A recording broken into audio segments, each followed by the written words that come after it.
certainement parler des rencontres qui auront lieu aujourd'hui. Voilà, 2 matchs à l'affiche de la Coupe d'Afrique des Nations de ce jour. On aura le Nigeria qui affrontera l'Angola, c'est lorsqu'il sera 18h. La RDC qui affrontera la Guinée lorsqu'il sera 21h. Nigeria-Angola, qui est le favori d'après toi, Fabien de Buzz? Bon, c'est naturellement le Nigeria, mais permets-moi un peu de revenir sur une particularité sur cette Coupe d'Afrique des Nations. Oui.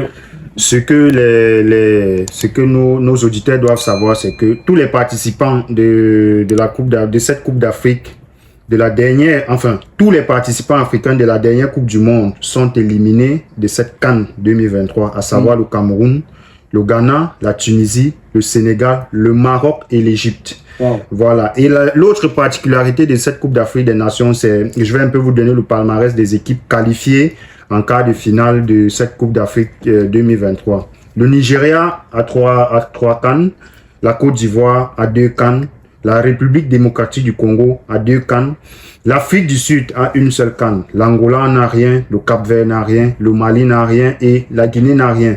Et chaque rencontre des quarts de finale, c'est ça la particularité de cette CAN aussi, chaque rencontre des quarts de finale met en opposition une équipe ayant déjà remporté la CAN face à une équipe n'ayant pas encore. Voilà, donc c'est la particularité de cette Coupe d'Afrique. On peut se retrouver avec une équipe qui n'a jamais remporté la CAN. Ce serait bien, ce serait une première. Ce serait une première, ça va nous sortir des habitudes qu'on a toujours eues, que oui, on sait que soit c'est le Sénégal qui peut remporter, comme elle a été la dernière fois, soit c'est le Cameroun, soit c'est l'Égypte, mais on a été vraiment étonnés de voir que les favoris sont devenus des outsiders et que les outsiders sont devenus des favoris, donc c'est un peu une Coupe d'Afrique des Nations Côte d'Ivoire 2023 assez particulière quand même. Il faut dire que parmi tous ces pays, il n'y a que le Nigeria qui était attendu peut-être à ce stade de la compétition.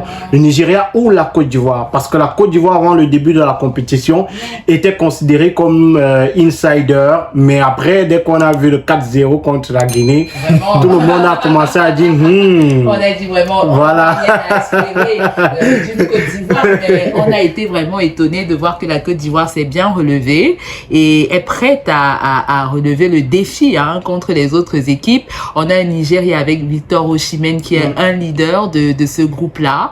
Et on espère également que l'Angola ne les signe pas sur les moyens. L'Angola également, c'est une bonne équipe bien formée. Moi, j'ai regardé leur match. J'étais très ébahi par leur technique de jeu. Donc, je pense qu'on aura vraiment 2 bonnes équipes qui vont s'affronter. Moi, je vois beaucoup plus la Guinée-Bissau parce que, contrairement à ce que les gens pensent, la Guinée-Bissau dans cette équipe a de très bons joueurs, des joueurs qui jouent dans de bons championnats. Ils ont des joueurs d'expérience. Ça veut dire que pour ceux qui voient le nom Guinée-Bissau, il faut aller regarder dans leurs individualités.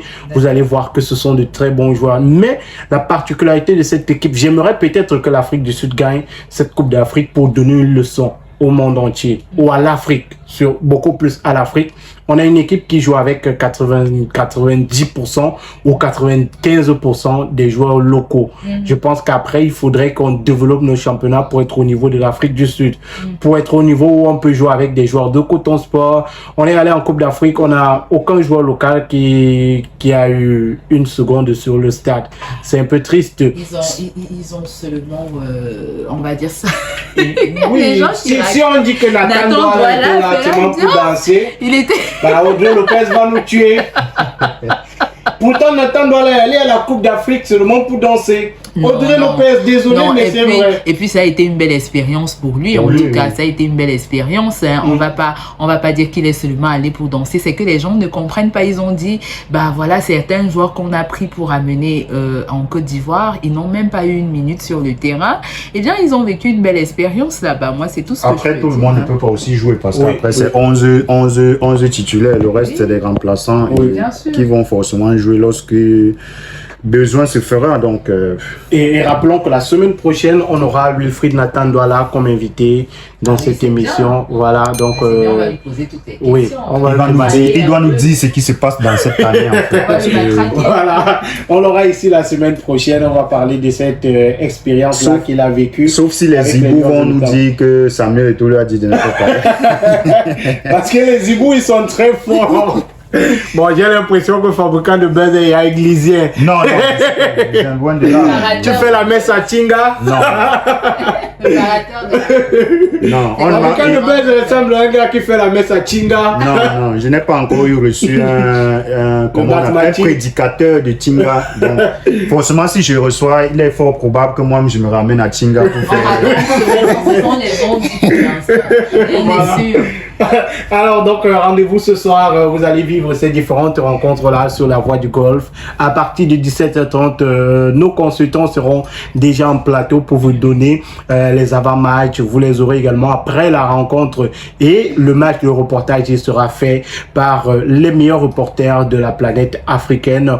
On aura également les rencontres de demain. Ça sera Mali, Côte d'Ivoire, Cap-Vert, Afrique du Sud. C'est toujours 18h et 21h, toujours sur la fréquence officielle du savoir.